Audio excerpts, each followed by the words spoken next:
বরাবরই আছি, সেটা যে ধরনেরই হোক। আজকে পুনরায় ভারতবর্ষের ক্রীড়া জগতের ইতিহাসে, বিশেষ করে ক্রিকেটের ইতিহাসে অত্যন্ত গুরুত্বপূর্ণ দিন। আমরা আজকে টি-20 বিশ্বকাপের ফাইনালে অংশগ্রহণ করছি নিউজিল্যান্ডের বিরুদ্ধে।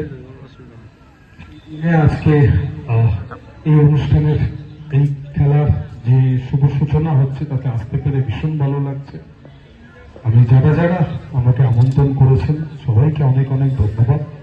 এবং এই দিকটা যদি চালিয়ে যাওয়া যায়, এটা সব থেকে বড় দিক। কারণ ক্রিকেট খেলা আমাদের সবার মধ্যে আলাদা একটা অনুপ্রেরণা দেয়, একজনের সাথে একজনের মেলবন্ধনের একটা জায়গা তৈরি করে দেয়।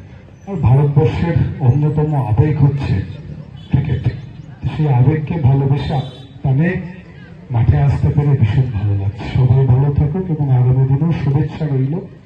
যে কোনো প্রকার সহযোগিতা আমি বিধায়ক হিসেবে তো বটেই, একজন প্রাক্তন ক্রীড়া জগতের মানুষ হিসেবে সবসময় করবো।